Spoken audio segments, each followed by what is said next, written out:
IMF के मुतालबे पर आवाम को हाई वोल्टेज का झटका। बिजली के बुनियादी टैरिफ पर ₹4.96 फी यूनिट इजाफा कर दिया गया। बगैर टैक्स के बिजली की कम अज कम औसत कीमत ₹30 फी यूनिट हो गई। टैक्स और स्लैब की साथ औसत कीमत ₹50 फी यूनिट। इजाफे का इतलाक 1 जुलाई से होगा। नेपरा ने इजाफे का नोटिफिकेशन जारी कर दिया। बिजली की कीमतों में इजाफे से आवाम से 3,281 अरब रुपए इकट्ठे किए जाएंगे। कराची वालों के लिए बिजली की कीमत में ₹1.44 फी यूनिट इजाफा। माहाना फ्यूल एडजस्टमेंट की मद में 1 माह के लिए इजाफा किया गया।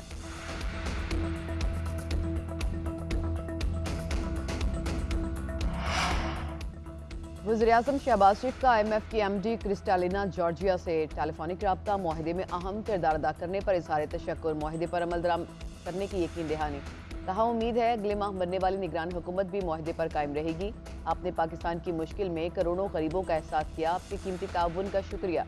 अगर अवाम दोबारा मुंतखब करेंगे तो IMF से मिलकर मुल्क की मईशत की तरक्की के लिए मेहनत करेंगे। MD IMF की वज़ीर-ए-आज़म की आला कायदाना सलाहियतों की तारीफ। कहा IMF और पाकिस्तान के दरमियान भरपूर एतमाद की फिजा कायम है। पाकिस्तान की मदद जारी रखेंगे।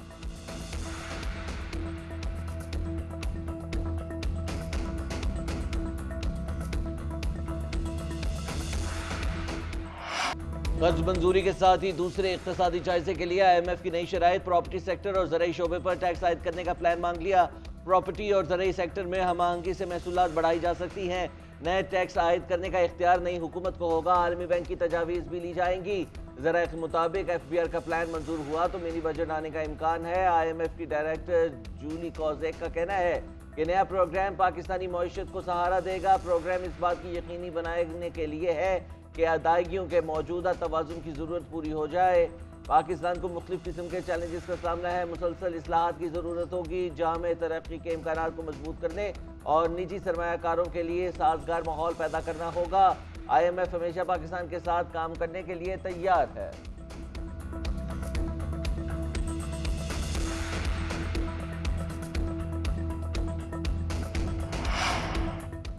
चेयरमैन PTI की JIT में पेशी। 9 मई के वाकयात के हवाले से सवालात किए गए। 9 मई के वाकयात की वीडियोस और 8-9 मई को ज़मान पाक से ऑपरेट होने वाले रवाबित के शवाहिद दिखाए गए। चेयरमैन PTI तसल्ली बख्श जवाब नहीं दे सके। जवाबात और बयान तफ्तीशी रिकॉर्ड का हिस्सा बना लिए गए। शाह महमूद कुरैशी, असद उमर ने भी JIT में बयान रिकॉर्ड करवा दिया। उधर तोशाखाना केस में NAB का चेयरमैन PTI को फिर बुलावा। 17 जुलाई को JIT में पेश होने और दस्तावेजात लाने की हिदायत। इंक्वायरी को इन्वेस्टिगेशन में तब्दील कर दिया गया।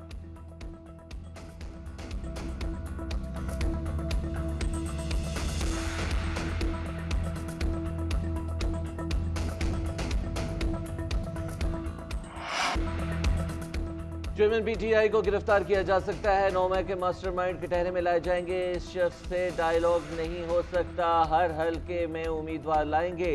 किसी जमात से इंतखाबी इत्तेहाद नहीं होगा। जहां पार्टी पोजीशन कमजोर हुई वहां सीट एडजस्टमेंट की जा सकती है। विफाकी वज़ीर दाखिला राना सनाउल्लाह खान की प्रेस कॉन्फ्रेंस। कहा इलेक्शन मुहिम का बाकायदा आगाज कर रहे हैं। 4 साल तरक्की का अमल रुका रहा। 4 साल तक सिर्फ छोड़ूंगा नहीं पर काम किया गया। बेगुनाह लोगों को जेलों में डाला गया। इंतकाम की कैसी कैसी घटिया सूरतें सामने आई। फितने ने नौजवानों को गुमराह और मुल्की दिफा पर हमला किया। इस इंतकाम ने पाकिस्तान की तरक्की के अमल को रोका। नून लीग ने एक बार फिर मुल्क को बहरान से निकाला।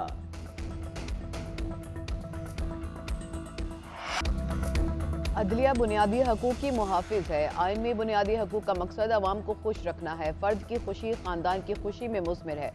चीफ जस्टिस उमरता बंदियाल का आबादी और वसाइल से मुतालिक 2 रोज़ा कॉन्फ्रेंस से खिताब। हर चीज़ की जिम्मेदारी हुकूमत पर छोड़ना दुरुस्त नहीं। मुआशरे में बेहतरी के लिए सबको हिस्सा डालना होगा। मुस्लिम ममालिक ईरान बांग्लादेश आबादी कंट्रोल कर सकते हैं तो हम क्यों नहीं। आबादी में इजाफे पर काबू पाने के लिए जामे हिकमत अमली की ज़रूरत है। आबादी को कंट्रोल करने के लिए तालीम का होना लाजिम है।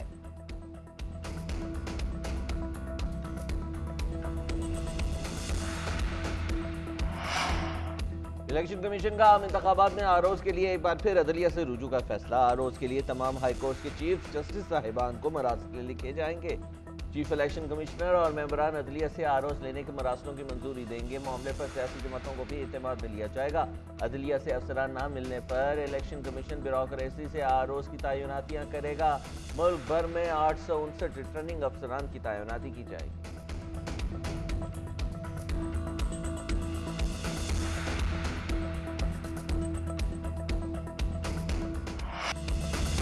लाहौर में 4 रोज से जारी सरकारी मुलाजमीन का धरना खत्म। नून लीगी रहनुमा मलिक अहमद खान और सरकारी मुलाजमीन के दरमियान मुज़ाकरात कामयाब। मुआहदे के मुताबिक पंजाब में 1 ग्रेड से 16 तक तनख्वाहों में 35% इजाफा होगा। ग्रेड 17 से 22 तक तनख्वाहों में 30% इजाफा होगा। विफाक की तर्ज पर पेंशन में 17.5% इजाफा होगा। कायदीन का नोटिफिकेशन तक लाहौर में रहने का फैसला। अगर मुतालबात 1 माह के वक्त में पूरे ना हुए तो मुहर्रम के बाद दोबारा धरना देंगे, मुजाहिरीन का ऐलान। दरियाए सतलुज और चिनाब में पानी के बहाव में कमी आना शुरू। सैलाब दरमियाने से निचले दर्जे पर आ गया। PDMA के मुताबिक गंडा सिंह वाला के मुकाम पर पानी की आमद और अखराज 74,000 क्यूसेक है। दरियाए रावी और झेलम में भी पानी का बहाव मामूल के मुताबिक है। जंग में दरिया किनारे वाक़ आबादियों में भी पानी की सतह कम होना शुरू। जिला इंतजामिया और दीगर इदारे मुतासर अफराद को महफूज मकामात पर मुंतकिल करने में मसरूफ हैं। 7,000 से ज़ायद अफराद को मुंतकिल किया गया। कंट्रोल रूम दरियाओं में पानी के बहाव की निगरानी कर रहा है।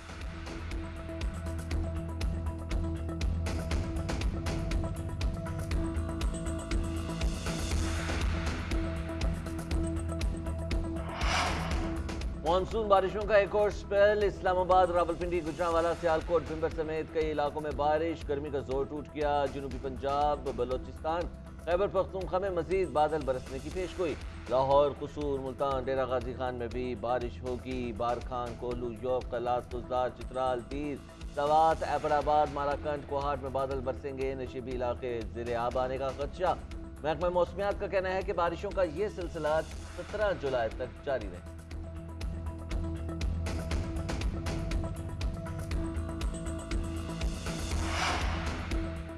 अमेरिका के सदर की सरकारी रिहाइश का दफ्तर व्हाइट हाउस से कोकेन मिलने की तहकीकात खत्म कर दी गई। फिंगरप्रिंट, DNA और वीडियो फुटेज के जायजों के बाद भी कोकेन छोड़ने वाले शख्स की निशानदेही नहीं हो सकी।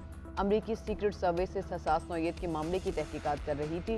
रवां माह के आगाज में व्हाइट हाउस के एग्जीक्यूटिव एवेन्यू के दाखिली हॉल से कोकेन बरामद की गई थी।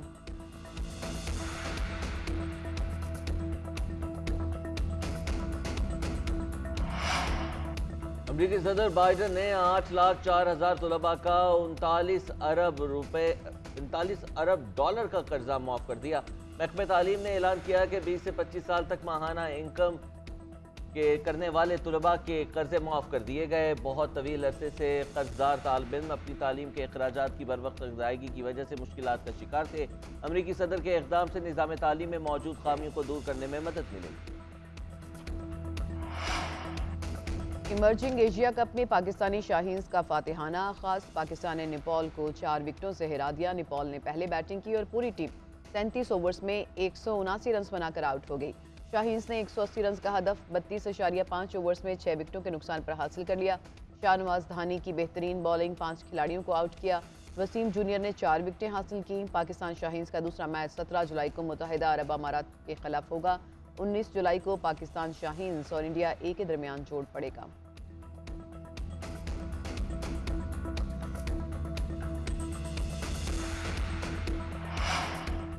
टेस्ट सीरीज जीतने का मिशन। कौमी क्रिकेट टीम की गॉल में स्टेडियम में प्रैक्टिस। खिलाड़ियों ने ट्रेनिंग सेशन में भरपूर शिरकत की। पहले सेशन में फील्डिंग ड्रिल्स की, दूसरे सेशन में नेट प्रैक्टिस। पाक श्रीलंका 2 मैचों की सीरीज का पहला टेस्ट 16 जुलाई से गॉल में खेला जाएगा। दूसरा टेस्ट मैच 24 जुलाई को कोलंबो में स्केड्यूल है। दोनों मैचेस ICC टेस्ट चैंपियनशिप का हिस्सा है।